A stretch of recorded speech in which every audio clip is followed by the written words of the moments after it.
pessoal, tudo bem com vocês? Meu nome é Laurison Soares, eu sou biólogo pela Universidade Estadual da Paraíba. Sou biólogo especialista em hematologia clínica, ou seja, eu tenho um respaldo direcionado aí para a área da saúde, tá? Então, eu tenho aqui o canal que se chama Biologia e etc., onde eu discuto muito sobre ciência, métodos de estudos, algumas videoaulas e muito mais.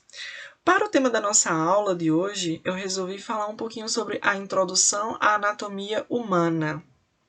Bem, a anatomia humana ela tem uma história muito grande, né? Onde ela começa justamente com o homem pré-histórico, entendendo as estruturas do corpo humano, onde principalmente era analisado cadáveres, né?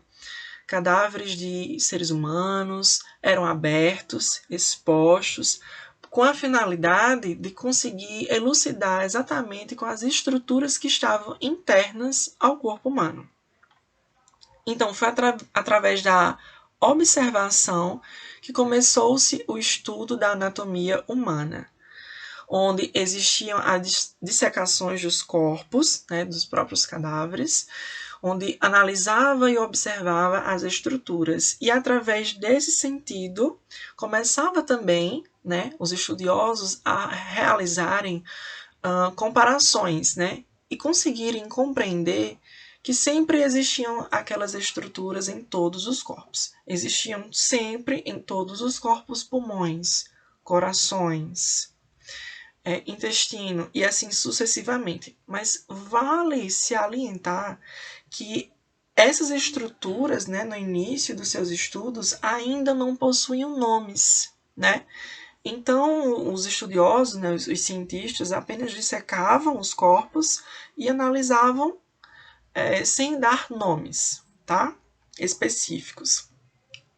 Em 1500 antes de Cristo, né, houve a proibição das práticas em humanos, porque levava-se em consideração que tal prática era extremamente ruim, já que existia a abertura dos corpos dos seres humanos, dos cadáveres, e existe toda a questão do sentimentalismo com o corpo, né? O corpo daquele cadáver. Então foi proibido, por um determinado momento, o estudo da anatomia humana utilizando os corpos humanos, né?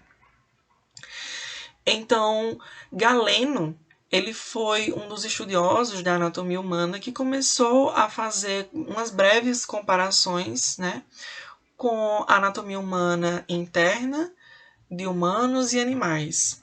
Só que isso era um grande problema, porque as estruturas que eram encontradas em humanos e animais são estruturas completamente diferentes umas das outras. Por mais que de repente possuam algum grau de semelhança, elas não são iguais. E aí foi por isso que trouxe um certo retrocesso na história da anatomia humana através das comparações e analogias com as peças anatômicas dos seres humanos com o dos animais. Em 1315, Frederico II, o imperador da Alemanha, tornou obrigatório o estudo da anatomia humana em cadáveres humanos. Porque se existiu-se a necessidade de realmente estudar a anatomia humana através para adicção de conhecimento e através desses conhecimentos adquiridos conseguir entender alguns processos patológicos que os corpos poderiam ser submetidos. O estudo da anatomia humana, sem sombra de dúvidas, ele é extremamente importante, tá? Então, Leonardo da Vinci, inclusive, ele fez uma pintura extremamente elucidativa sobre a posição anatômica, né? Que é onde nós conhecemos até hoje como é essa posição anatômica. Essa imagem ela traz exatamente como é essa posição. Em breve nós temos uma outra imagem que que pode elucidar com mais propriedade essa imagem da posição anatômica, tá? Mas Leonardo da Vinci fez essa pintura representando o estudo da anatomia humana. Então, considerações gerais. O que é o estudo da anatomia humana? O estudo da anatomia humana nada mais é do que a ciência que estuda a macro e a micro, tá? Desde estruturas mais complexas e mais robustas, como, por exemplo, um macro, né? Um osso do fêmur, por exemplo, e uma outra estrutura micro são os vasos, né? Os vasos pequenos, de pequeno calibre, como os capilares sanguíneos, né? Que muitas das vezes eles só podem ser vistos na microscopia. Então, a anatomia humana, de maneira macroscópica, ela constitui alguns sistemas, né? Como, por exemplo, o sistema tegumentar, que ele é estudado na histologia, o estudo da pele. Nós também temos o sistema esquelético, nós temos o sistema muscular, o sistema nervoso, circulatório, respiratório, digestivo, urinário, genital, endócrino e sensorial. Esses são os sistemas que compõem macroscopicamente o corpo humano. São vários sistemas, as quais todos eles têm interligações e funções diferenciadas no corpo humano, tá? Então, no estudo da anatomia humana, nós conseguimos entender que existem variações anatômicas em todos os indivíduos. Todos os indivíduos eles nascem com variações anatômicas, sejam elas trazendo prejuízos funcionais ou não. Primeiro nós vamos estudar as variações anatômicas que não trazem prejuízos funcionais de maneira externa e interna. Vamos começar então falando sobre as variações anatômicas externas. Quais eram as variações anatômicas externas que não trazem prejuízo funcional para o corpo? Por exemplo, diferença de altura, formato do nariz, são variações anatômicas que não trazem prejuízo para o indivíduo e são variações anatômicas externas, ou seja, que nós conseguimos ver, né? Variações anatômicas internas. Agora falando sobre as variações anatômicas internas, que não trazem prejuízo funcional para o indivíduo, é a posição do apêndice, onde o apêndice ele pode se localizar, o processo xifoide presente ou ausente. O processo xifoide nada mais é do que uma estrutura do osso externo, tá? Posição do útero também não traz prejuízo funcional para a mulher. Posição das veias e artérias, essas variações anatômicas internas também não trazem prejuízo funcional para o indivíduo. Nessa imagem, nós temos a representação de uma variação anatômica interna do útero. Nesse aspecto, nós conseguimos entender que essa variação anatômica simplesmente não traz prejuízo funcional para a vida útil desta mulher. Então, nós temos também as variações anatômicas em seu aspecto normal, né? O que seria normal? São variações anatômicas nesse sentido que existe um padrão, né? Todas as pessoas, na sua grande maioria das vezes, nascem com 5 dedos. Então, é nesse aspecto que é chamado de normalidade, tá? Como, por exemplo, também a média da altura, número de membros e partes do corpo, e dentre outros, tá? Isso são graus de normalidade, tá? Quando não trazem também prejuízos funcionais para aquele indivíduo. Nós também temos anomalias e monstruosidades. O que seria anomalias, gente? Anomalias nada mais é do que diferenças morfológicas que trazem prejuízo funcional para aquele indivíduo. Que isso pode ser através de fatores genéticos, estruturais ou até mesmo congênitos. Essas anomalias podem ser, por exemplo, a polidactilia, que é o excesso de dedos. Ao invés de 5, o indivíduo poderá nascer com 6. Nós também temos a presença da ectrodactilia como um grau de anomalia, né? O que seria a ectrodactilia? Seria justamente a ausência de alguns dedos. Nós também temos como anomalias a hipertricose, que nós vamos ver que é o excesso de pelos, tá? Principalmente no rosto. Gêmeos siameses e assim sucessivamente. São graus de anomalias.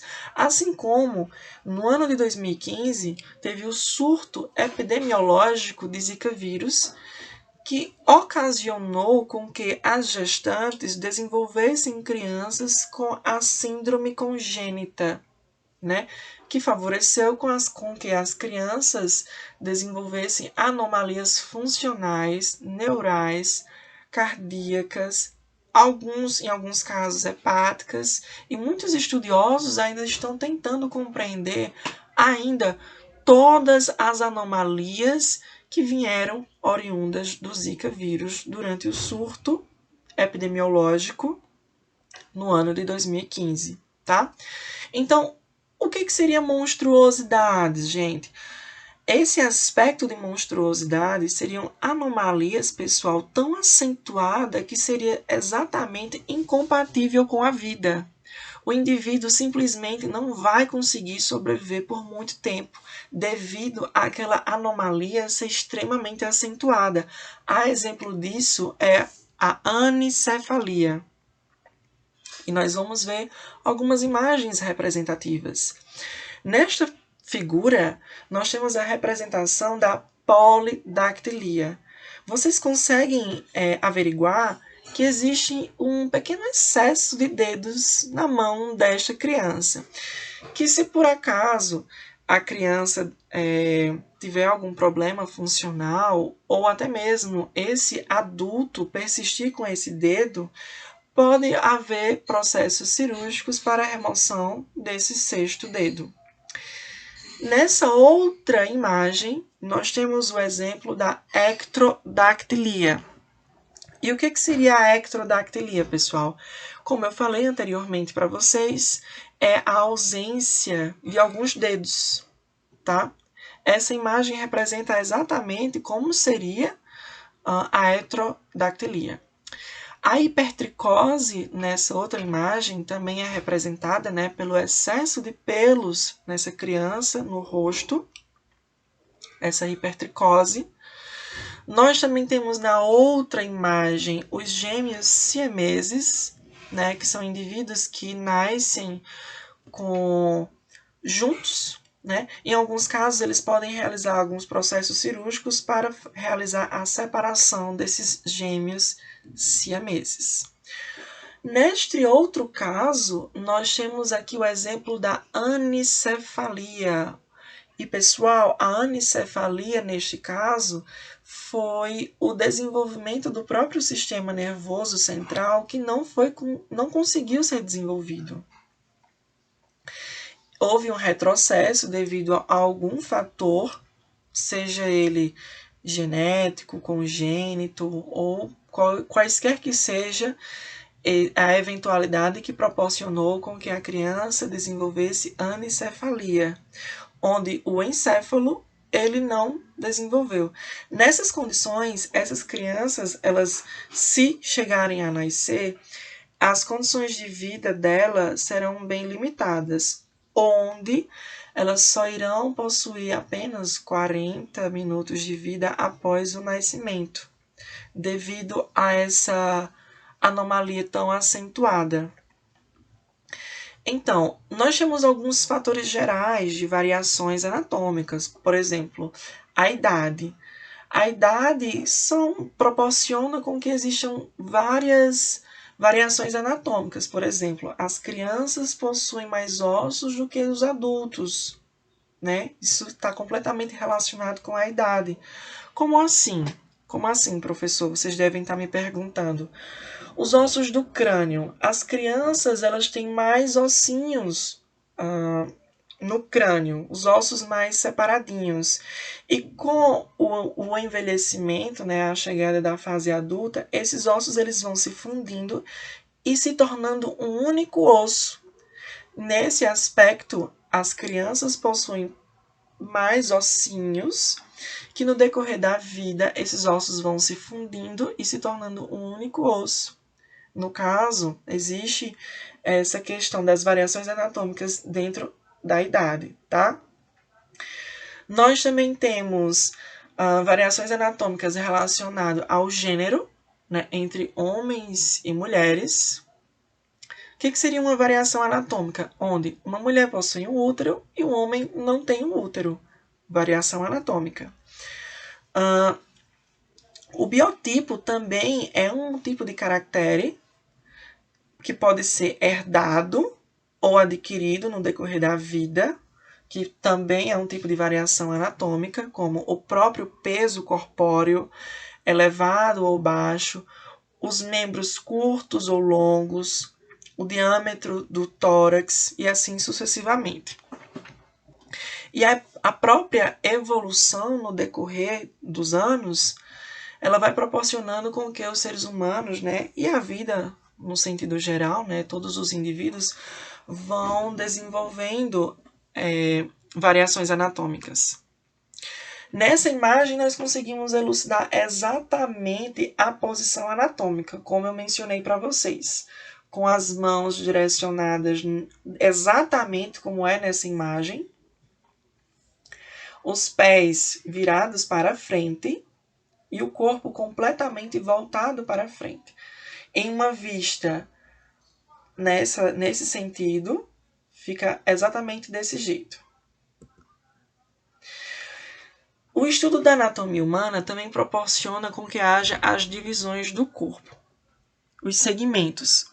Esse aspecto é justamente para facilitar o estudo do corpo, né? Nós temos algumas separações, como por exemplo, nós temos o tórax, o abdômen e a pelve, que todos fazem parte do tronco. O tórax, o abdômen e a pelve fazem parte do tronco. Nós temos o pescoço, cabeça, membros superiores, membros inferiores. Os membros superiores e membros inferiores fazem parte do que nós chamamos de apendicular. Já o tronco e cabeça fazem parte do esqueleto axial. A gente vê isso em sistema esquelético com mais profundidade. Dentro das próprias divisões do corpo humano, nós também temos os sistemas orgânicos para facilitar ainda mais o estudo da anatomia humana. Nós temos o sistema cardiovascular, que também pode ser chamado de sistema circulatório.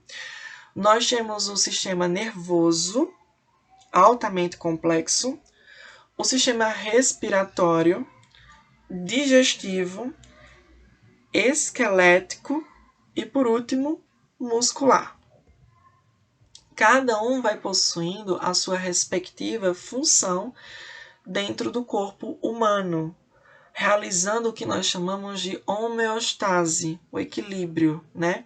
Fazendo com que haja um equilíbrio e proporcionando, consequentemente, uma saúde para aquele indivíduo. Nesse aspecto, nós também temos as divisões do corpo humano através de planos e eixos, tá? Na divisão do corpo, ainda devemos considerar esses eixos imaginários, né, que unem o centro dos planos de delimitações. Por exemplo, nessa imagem, nós temos aqui o eixo longitudinal, né, que é justamente a separação entre os dois segmentos do corpo. Nós temos o eixo sagital, que a própria seta está representando, o eixo transverso. Essa imagem está muito autoexplicativa. O eixo sagital, antero-posterior, o eixo transversal, látero-lateral, e o eixo longitudinal, Aqui nós temos alguns planos também de secção, que dividem o corpo em partes menores. Nós temos o plano mediano, o plano frontal, que também pode ser chamado de coronal, e o plano transversal. Vamos lá, observando um pouco nessa imagem. Aqui, plano frontal, plano transverso e plano sagital. Essa imagem ela está excelente para representar para vocês esses planos de secção. Nós também temos os movimentos realizados em cada plano de secção, como nós estamos observando, né? Nós temos o plano transversal, que é para estudo da rotação do corpo, o plano sagital, as flexões, e o plano frontal, as inclinações, depressões, adução e abdução.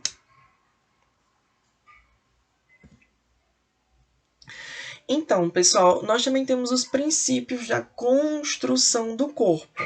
Como é que o corpo ele foi desenvolvido, né? Desde a sua vida embrionária até o desenvolvimento do próprio feto. Existe toda uma organização que a própria natureza proporcionou isso.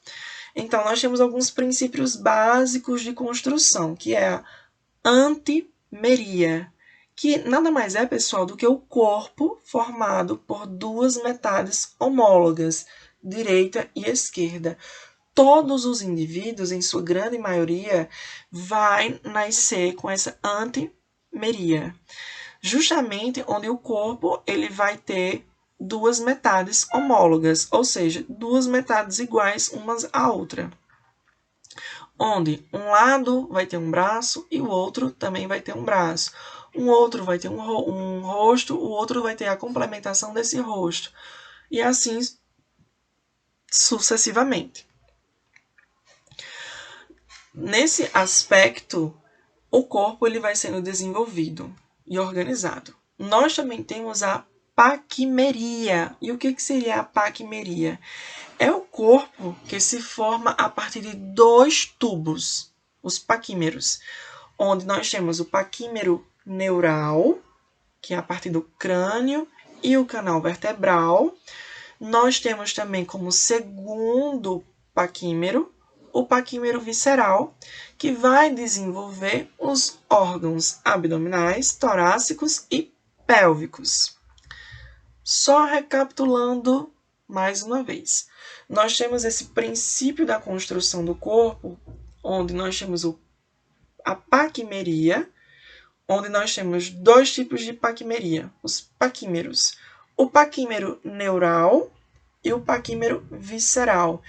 O que o paquímero neural faz? Desenvolve o crânio e o canal vertebral. E o paquímero visceral? Ele contém todos os órgãos abdominais, torácicos e pélvicos.